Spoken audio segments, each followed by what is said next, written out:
Hey guys, this is Talar Yarbrough, and I'm going to do a quick tutorial on how to use Kahoot.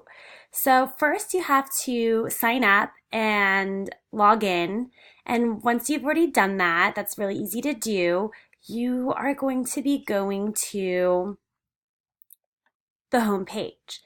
And what you want to do as a teacher is to create Kahoots for your students. So, for example, here's one that I did for one of my students or for a class for my field work. I did one on American Indians. So when you've created one already, it's going to look like this.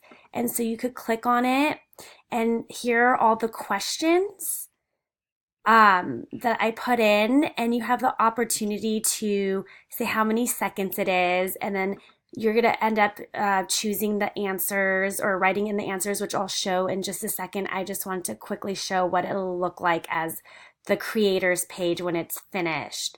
The one thing I really like about this is that it has reports.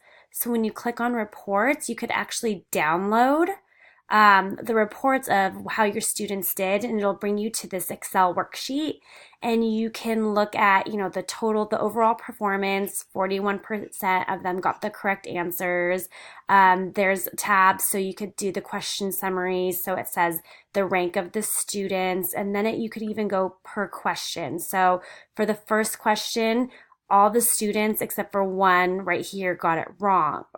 So it's just really cool. You could go through every single question and see how many players got it correct for the question, and it'll tell you the green, those students got it correct, which ones didn't. So it's really cool to have that data.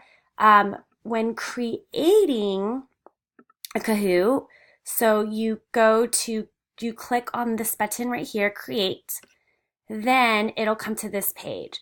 So you do a title, you write a description, and then you could even upload an image, which I'll do for this tutorial. Then you'll press OK, go. Then you can add a question.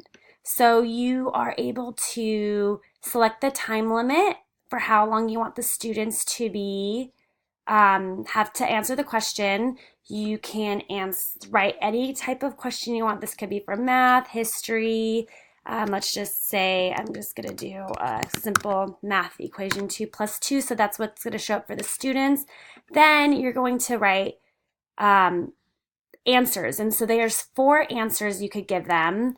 You could do wrong answers, and then one of them is obviously the correct answer. And then you are going to